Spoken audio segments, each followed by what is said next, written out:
Hey, what's up, Alan? Here with the guys from Baptized in Blood. What's up, guys? Not too much, man. Just chilling with you guys right now. Cool. We got Josh and Nick. What's up? Hey, how's it going? Heavy MTL. Okay, so you guys, right off the bat, we're in, Heavy MTL. We're in Montreal. We're in Quebec. A lot of crazy metalheads out here. You guys notice that? There's like a super high population of metalheads. Yeah. Today, especially, yeah. Yes, This is fucking awesome, man. Yeah. This is by far the biggest thing that we've ever done as a band. How does a band from London end up on this bill with, like, you know, Slayer, Fear Factory, you know, these epic bands?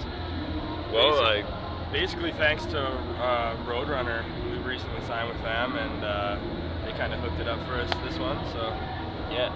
Thanks to them. Big ups. Well, okay, let's go back a little bit farther then. How does a band from London end up getting signed to Roadrunner Records?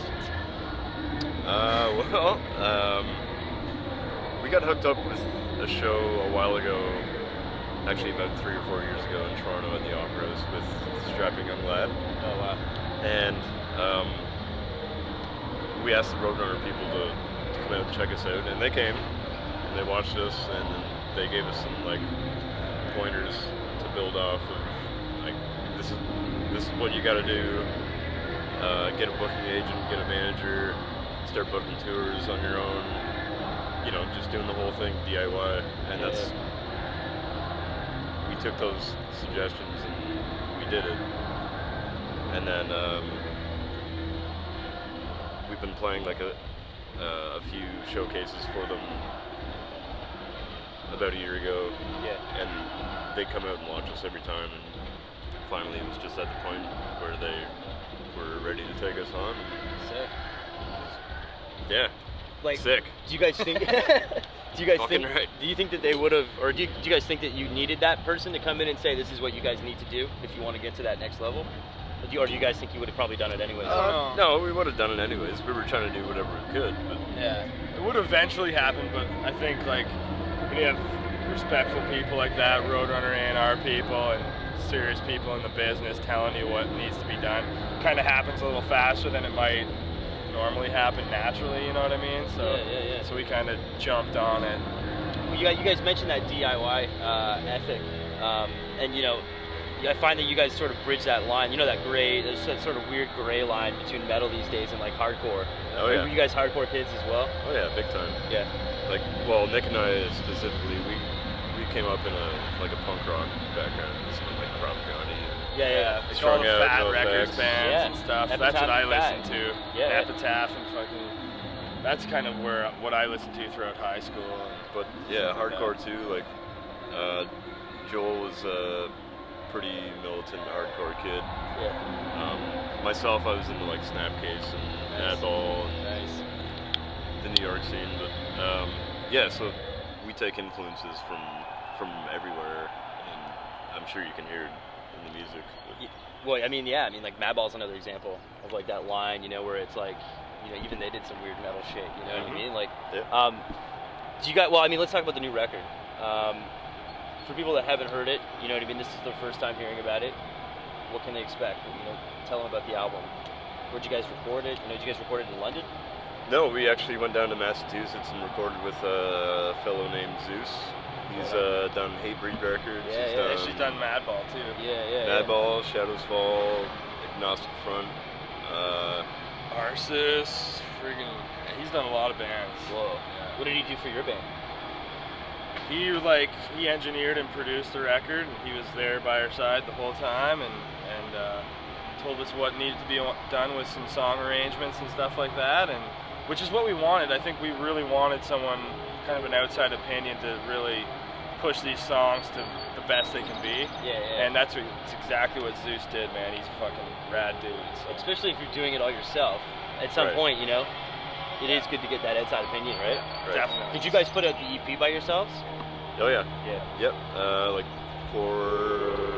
probably 4 years ago, we did a 4-song demo, and you know, we did everything ourselves, and then about 2 years ago, we released a full-length record. It was all on our own. Sick. So you know, up to this point, we've done everything ourselves and taken control of our management, basically. Sorry, go ahead. No, I don't know. But yeah, like Nick said, it's good to finally get an outside perspective on our. Now, on you our guys, music. I saw you guys playing live, and you know, it's this crazy ass festival, and there's a lot of people here. How do you guys connect with the person that's way at the back? And like, I don't know, I can tell you guys have a lot of energy, like badass breakdowns. You know, like you guys are moving around on stage. You know, how do you guys try to hit that kid that's way at the back of the venue? You know what I mean? I don't know, like, well, musically we try to do things a little differently with our guitar work. Just little things that stand out that might catch somebody's ear, or whether it's shouting into the microphone, you know, like, how the fuck are you guys doing at the back, you know? Yeah. I don't know. Just don't say anything about the Leafs, I guess. Yeah. I just like, personally, I try and like, I don't focus on it as a huge show like that. I like the fact that it is a huge show, but I like try and picture it more as like a club show or like a smaller club show, and like focus on the people in the front, but like make sure you move around and your gestures are fucking powerful enough that people recognize that from far away. So I think that's a big, Do you guys pick up anything when you're touring on band? You know, you guys are on the Fear Factory tour. You know, the bands playing this weekend are crazy. Like, you know, very influential bands. Do you guys like see anything when you're watching these bands live, where you're like, oh man, we should totally do that? No. No. Yeah, totally. Like we've been on tour with Fear Factory for the past 3 weeks. Yeah. And you're just a well-oiled machine, man. Yeah, man. Totally. Yeah. Even with their stage setup, it's we've been doing it the same way they have for the past 3 weeks, and even just that is 10 times better than what we used to do, like amp positioning on the stage, and I don't know, just the way they conduct themselves on stage. We kind of take notes of that.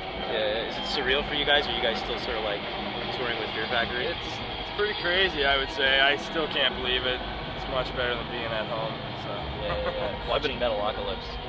Exactly. I've been drunk the whole time. So, Well, I was gonna say, man, you guys on stage said that you were gonna be drunk as fuck and high as hell. And are you guys? Have you guys lived up to your word that about 4 or 5 hours ago? Well, you know, it's only like 5 o'clock right now, so You're getting started. Come Lunch. talk to us later, and it'll be a different story. Yeah. Well, I'll find you guys. Be safe. Yeah, thanks. On the Metalocalypse tip, I've been talking to bands about that show. Just because, you know, the dude in Fear Factory, the drummer, is Gene. Yeah, it was just an awesome show, and the I love that Mastodon show. guys toured with him. So I'm asking everybody, who's your favorite character in Deathclaw? It's a tough one. I like Murderface. Yeah, Yeah, he's hilarious. He's pretty much the steady. Yeah. I like, Really? Yeah, so far. Really? Yeah. I don't know. I like them all in their own way. So I think Swizgar is pretty good. Yeah. I'm a Toki guy. Yeah, Toki's good too. Yeah, they're all fucking awesome. I think Murderface is just fucking hilarious. Like, just the way he talks. But the guys in Mastodon were telling me that they actually just did. They got, you know how they get like cameos from metal bands. Yeah. So apparently they play, I think like a white rap rock band in a new episode. Apparently it airs in like 3 weeks or something. Oh, cool. So, That's wicked. Yeah, I love all like the band references in that show too. Like, was it like General Goathor or something? Oh, yeah, Dr. James Goathor. Dr. James Dimmu Goathor. Burger. Yeah, Dimmu Burger. Dimmu Burger. Yeah. Do you guys have a sort of an epic metal moment like that, like a Metalocalypse moment where like maybe you played on an iceberg somewhere in the middle of the ocean, or like, you know, what's your most awesome. metal, epic, badass moment to date? We played on a ski hill in the winter at a snowboarding festival, and it was the entire stage was made out of snow. Oh yeah? Yeah, it was pretty badass. That's actually really I'd badass. say that this fucking festival would be one of them for sure. Yeah, It's the biggest crowd we've ever played in front of, man. So it's the best day of the summer so far. So, did you guys cause an avalanche because you were so metal? Yeah. Yeah? What do you think, dude? Yeah, of course. That's the right answer. But you lived to survive it. Thanks. Nice. Guys, thanks for your time. All right, thank you, man. Yeah. Thank for you. having us. Hi, Alan. Oh, hey, wait, one more question. When you guys are trying to fall asleep, you're not in the metal mentality, what do you guys listen to? When you want to listen to something other than metal?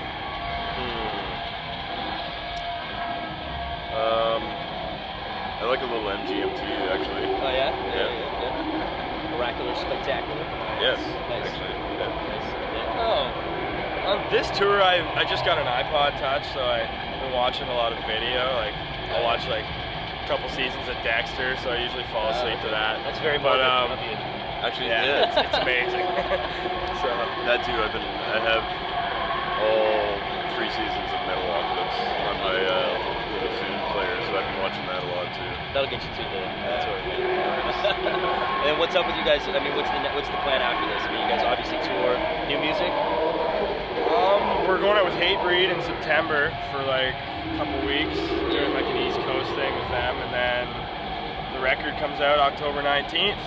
Let me stop you there, man. Is that going to be an intimidating crowd to get in front of, a Hatebreed crowd? I don't know, not as just as intimidating as a Fear Factory crowd. Yeah, I guess you know what I mean.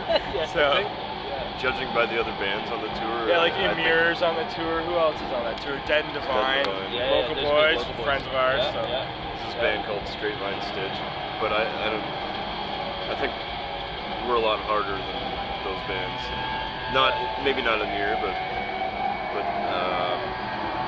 as for hardcore goes, I think we're a better matchup with Hatebreed than a couple of those bands. So I don't know. It's gonna be a good tour. I was saying in like the last interview I did, I like tour packages are well-rounded, you know, Yeah. lots of different bands, and Yeah. the Fear Factory tour is just like that, and I think the Hatebreed tour is just like that too. So it's gonna be a good fucking party. So It's always the best ones. yeah. And then you were saying the album drops October? October 19th, yeah, across Canada. How stoked are you guys on that, man? Fucking really stoked. Big Dangerously time, stoked. big time. Big time stoked, yeah. Guys, I wish you all the best of luck, and then we'll catch up with you guys, I guess. Should do something in Toronto when you guys roll through Yeah, there. for sure, for sure. Cool. Down.